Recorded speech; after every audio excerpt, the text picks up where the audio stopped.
In 1883, the New York Globe carried a story from Richmond, Virginia about a group of whites acquitted following a racially motivated street brawl in Danville that left 4 black men dead.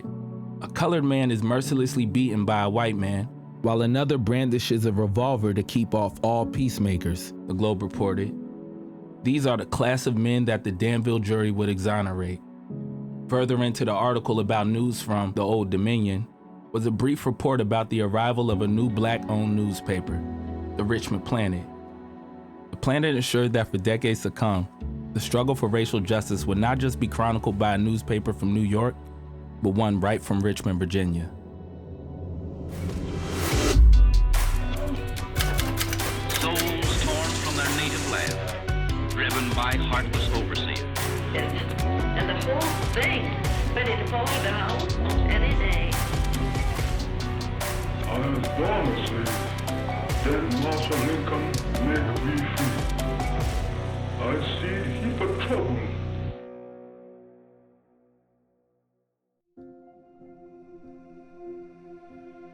Richmond being the so-called capital of the Confederacy, you still had free reign to hear what was coming out of the Confederates' mouth.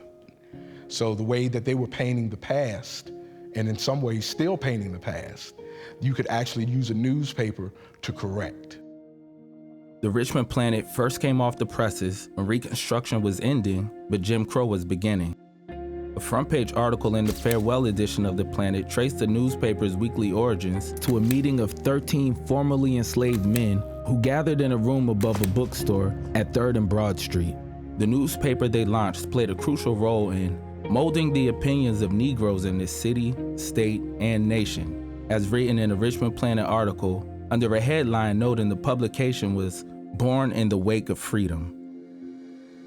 The Planet's founders were part of the Independent League, a group committed to giving $2 a month plus an additional $3 initiation fee to pay the expenses of the newspaper until it could become self-sustaining.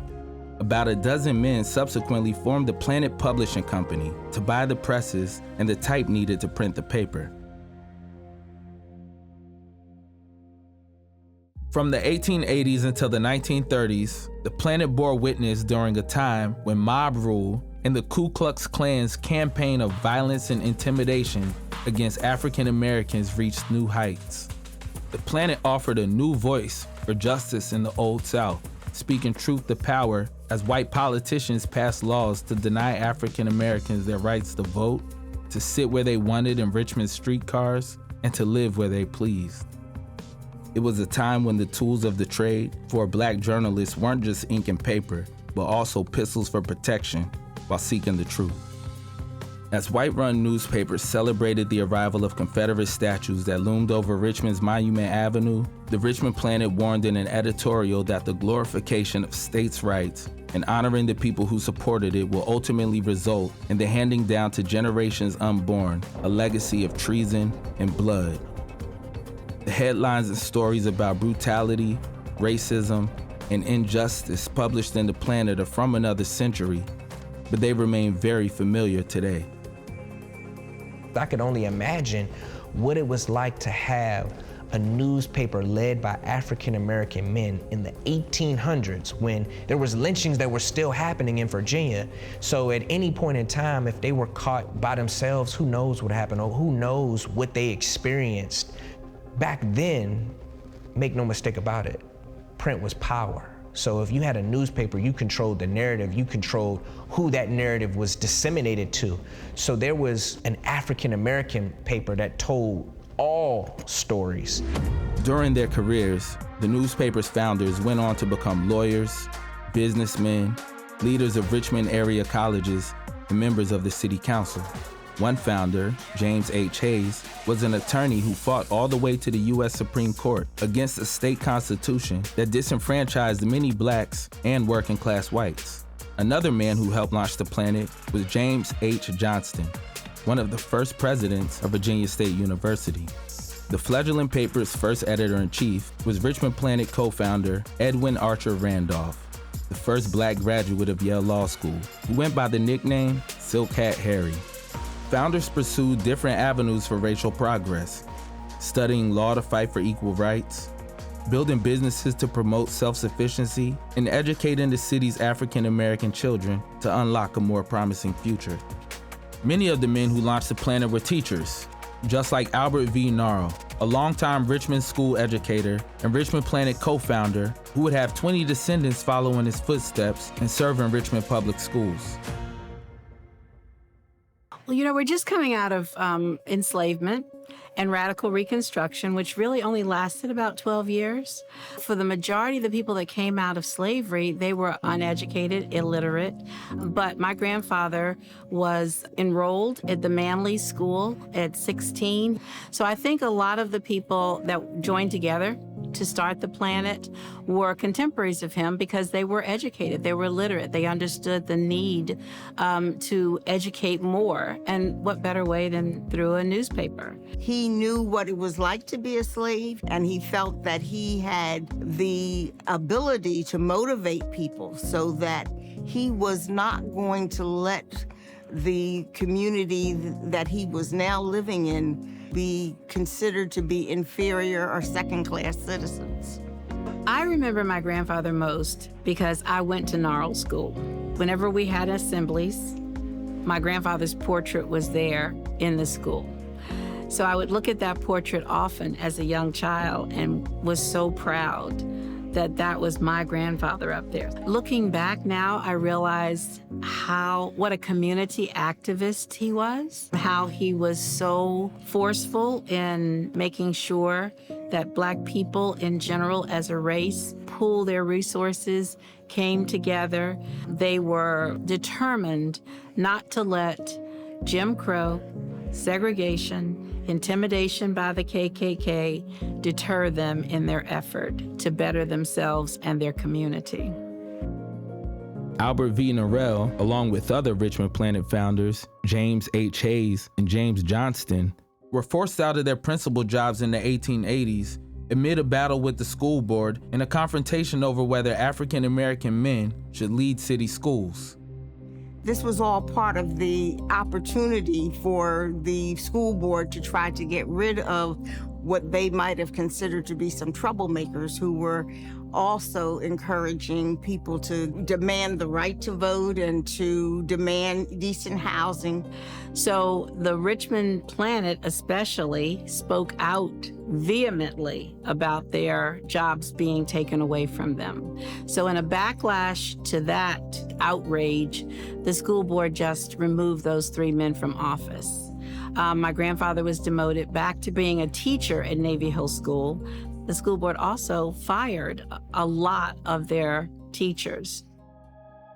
Among those who lost their teaching jobs was John Mitchell Jr., who was born in 1863 during the Civil War at Laburnum, the Henrico County estate where he worked as a servant and carriage driver of James Lyons, a white attorney who also held Mitchell's parents as slaves. Well, being born at the very end of slavery and growing up in freedom, his examples of manhood would have been James Lyons, who was the attorney for Jefferson Davis. So if he needed to know what a successful American looked like, you would pattern yourself after that. But as far as the stick-to-itiveness that he had, that would come from his father. So he wanted to live basically the life that an American wanted to live. So you have to think about going to school. Well, what do you go to school for? You go to learn. By being a student and then seeing teachers, he decided to become a teacher. That's what was needed. And just like in the Black community now, there's always this thing about, well, you're going to be the first one to go to school and get through college. And here we are hundreds of years later, and that's still here. So when you think about him starting as a student and becoming a teacher during Reconstruction, that would be a natural progression for someone who likes to read. Mitchell went from teaching to journalism, becoming a newspaper correspondent. Shortly after the Richmond Planet's launch, Mitchell became the paper's editor-in-chief, replacing Randolph. I think he got involved with the newspaper mainly because of the reach of it. He wanted to speak to Negroes and whites all over during that time. You know, he saw himself as a race man. He saw himself in the same category eventually as a Frederick Douglass. How did he hear about Frederick Douglass? In the newspapers. The Freemen, an African-American run newspaper in Indianapolis, wrote that Mitchell was not afraid to hurl the thunderbolts of truth into the ranks of the wicked. Under Mitchell, the Richmond Planet became known for a sharp pen and haunting images of lynching in the Jim Crow South and beyond. White-run newspapers often downplayed, ignored, and sometimes even excused mob violence. But the Richmond Planet refused to look away and repeatedly ran a list of lynchings that took place in the U.S. It was a crime against humanity that he was talking about. People of different races were subject to mob violence. We call it lynching, violent at its end, but also at its beginning with the whole mob mentality. Another determined mob clashed with soldiers. The state militia had arrested 4 suspects in a month-old lynching. The angry crowd tried to prevent the arrests and turned their fury on reporters and cameramen. Mob law or the law of the land?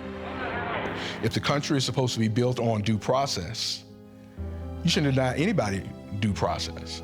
It was a kind of coverage that could have been lost to history, if not for the Planet and other African-American-led newspapers around the U.S., shining a light on the crime all the way to the executive mansion, keeping the governor aware of the issues that were important to the African-American community.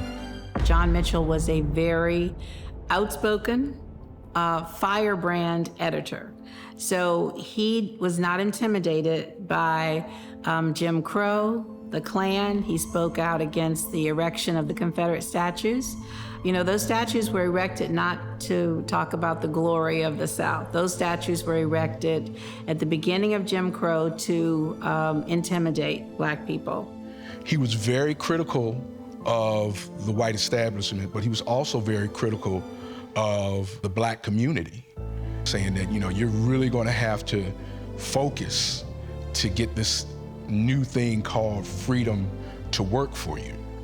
And I think he saw himself as a person who could mimic the good work of other people and then create his own thing. Through it all, the Planet's coverage exposing the ugly truth brought tremendous risk for the journalists at the newspaper. There was always threats of lynchings. There were several lynchings in Richmond, and the initiation of much of the systemic racism that we even see existing today. And I'm really proud of the fact that in spite that there were all these reasons to be very careful, they continue to be strong activists in the community and to continue to publish the newspaper. After writing a furious editorial about an 1886 lynching of an African-American man accused of attempted rape in Charlotte County, Mitchell received a rope with a note threatening that he would be the next one hanged if he ever set foot in the county. Undeterred, Mitchell took a train down to the rural Virginia county, armed with 2 Smith & Wesson pistols, and walked 5 miles from the station to the site of the lynching, apparently without incident. It was an approach consistent with Mitchell's beliefs that African Americans needed to be prepared to defend themselves. The newspaper editor once said, "The best remedy for a lyncher or cursed midnight rider is a 16-shot Winchester rifle in the hands of a dead-shot Negro who has enough nerve to pull the trigger." Carrying a gun or 2, which he did, was a natural thing that all men did. And this is the first time Black men were able to do the same thing.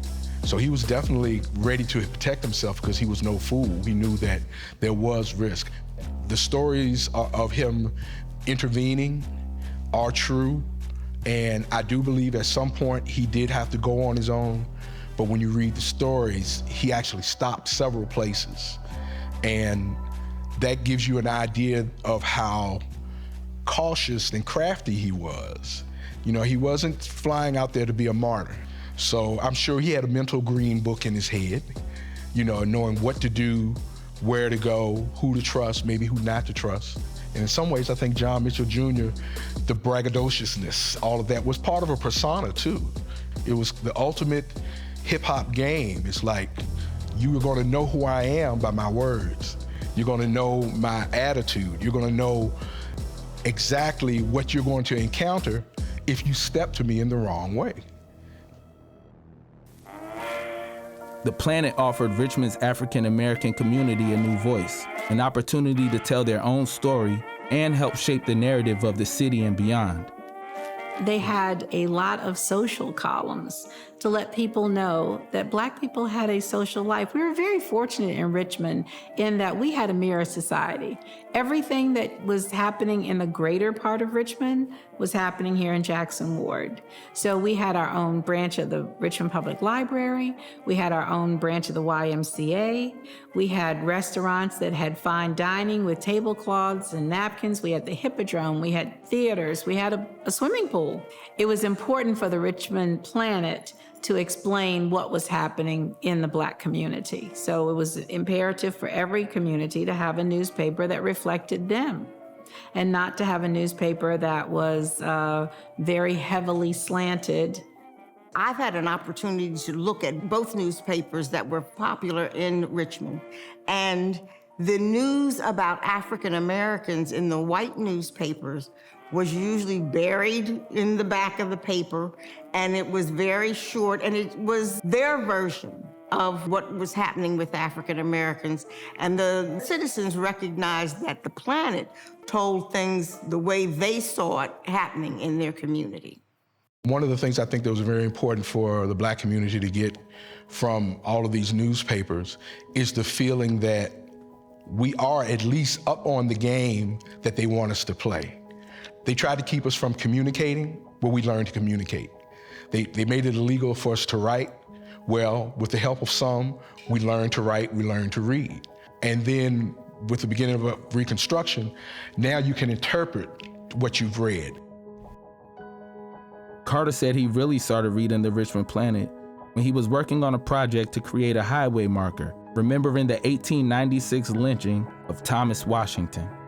He was lynched for allegedly assaulting the daughter of a prominent white citizen within Essex County. And John Mitchell wrote a story about that lynching, 2 to be exact, and we used both of those articles to kind of corroborate with Department of Historic Resources that the lynching actually did happen.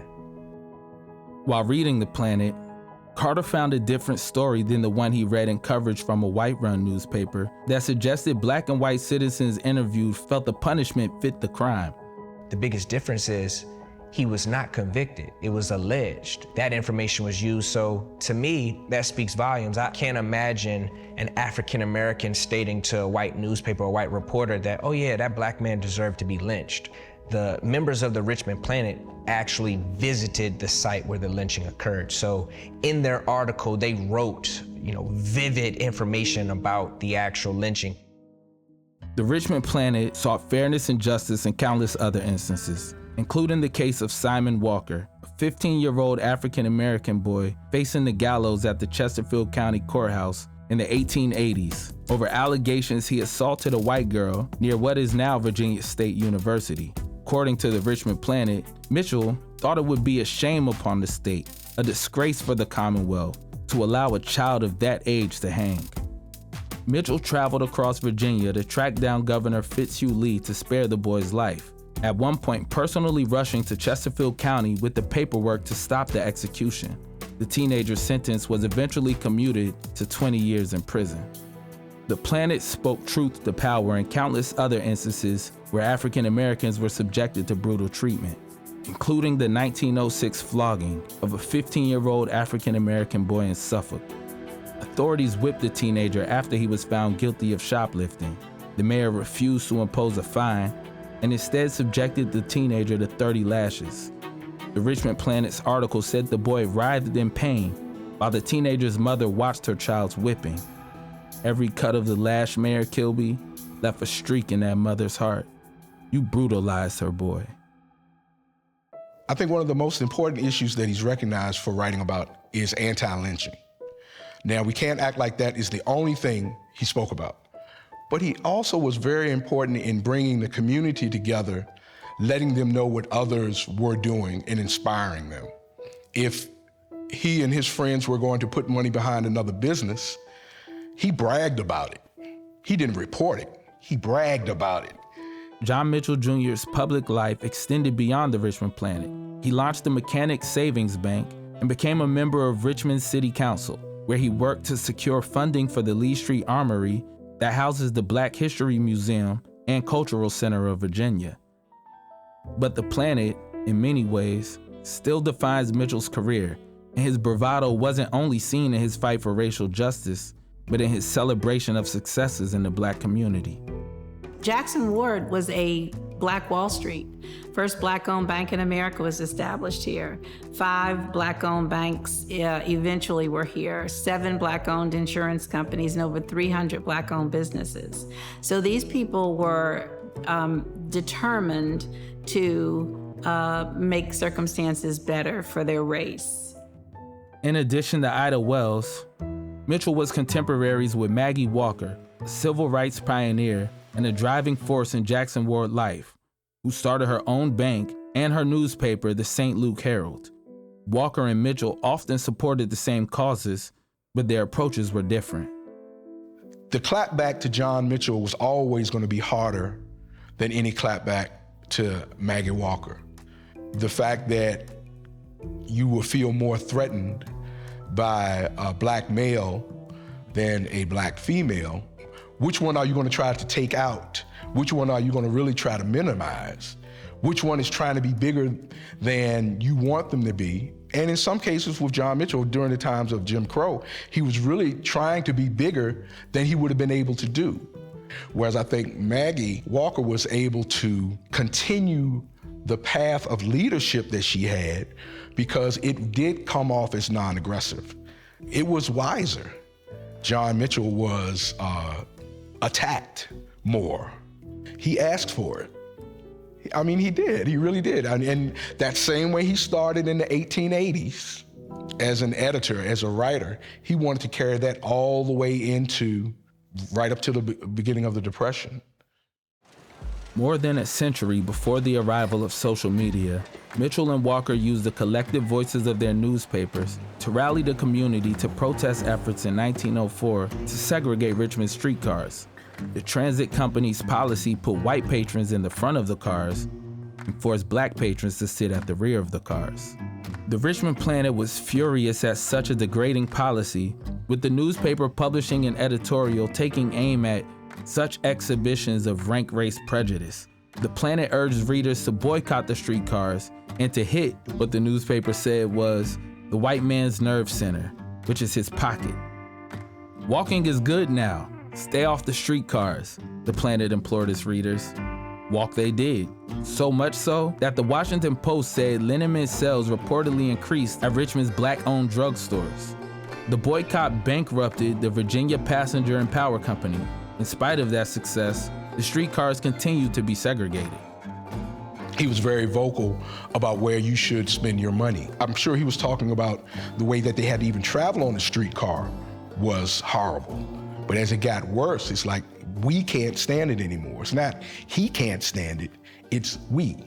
And so he's asking we to get out there and actually let it be known that, this is unacceptable. The feisty newspaper editor could pack a punch with his pen and be cutting in his rhetoric. But his time in the public light also took its toll, like a boxer who takes too many hits over their long career. John Mitchell Jr. was a prize fighter in the sense that he was the champion. He could take on all challengers. But I think at some point, the rules of fighting changed. And once it became corrupt, and that whether that be politics, business, social order, he felt that he could still fight that game singularly, and he was not able to do that. Mitchell ran for governor but got trounced at the polls. The Richmond Planet editor also tussled with white state regulators who criticized the operation of African-American banks in the city. Mitchell's disagreements often revolved around regulators' criticisms that the editor wasn't properly managing the bank's ledgers. The bank closed a few years later, and Mitchell was brought up on embezzlement charges. He was sentenced to 3 years in prison, but those convictions were thrown out on appeal. When you look at how that went down, I think him fighting that and keeping that going and saying, I will be vindicated, I will be vindicated. And years go by, and they drop the charges eventually, but a lot of the stuff is still in probate. Mitchell collapsed and died on December 3rd, 1929. His obituary in the Richmond Planet announced that the combative editor had finally laid down his pen. The Richmond Planet ran a sketch of the fallen editor with an inscription that said, "His fight versus discrimination is now your fight and ours." I think John Mitchell Jr.'s legacy should be the starting point for learning about Reconstruction, to actually see Reconstruction as the first time America actually tried to live up to the Constitution. And if we're still trying to do that now, let's talk about the marriages, let's talk about the families, let's talk about the businesses. How were they able to survive? How were they able to coalesce without phones, without the influx of cash with high interest? How they were able to build capital? What happened to that capital? Are we living through a problem with wealth disparity? You don't talk about that in the 1900s. You need to go back. You need to go back to the 1860s to learn that those seeds that were planted were not allowed to grow, period. And one of the reasons that we're in this mess that we're in right now is because there isn't that ancestral capital that was built during that time, was taken away, in some cases stolen, buried, and now we're dealing with the repercussions of it.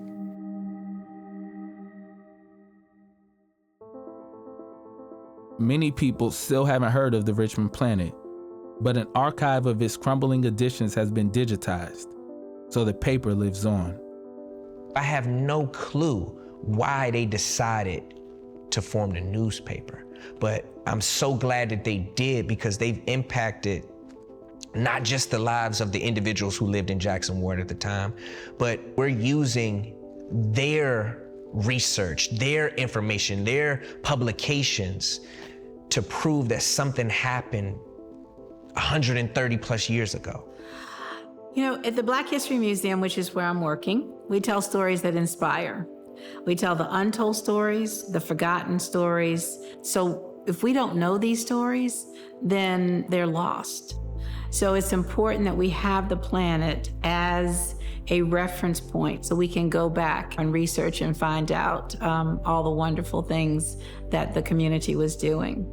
I think it's important that we don't forget the legacy of the Planet newspaper, and that we don't forget those 13 men, including my grandfather, who started the newspaper, because those are the people whose shoulders we stood on, and they are the people who have shown us exactly what we need to do in regard to making sure that the truth is printed. It's like a serial story. It's not just one paper. It's not just one magazine article. It's not just one election coverage for a few years. It's actually the document of a people coming into their own, finding success, and then the things that they came across, the things that came up against them and how they fought them, and we're still fighting them today.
I'm ready for battle anytime we go to war.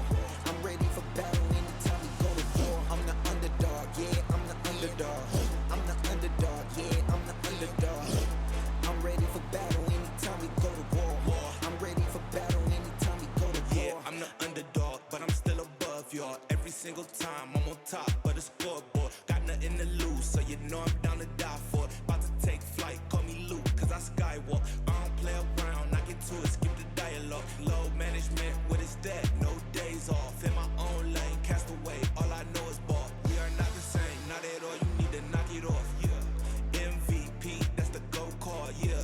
Every time I do it, I make them applaud, yeah.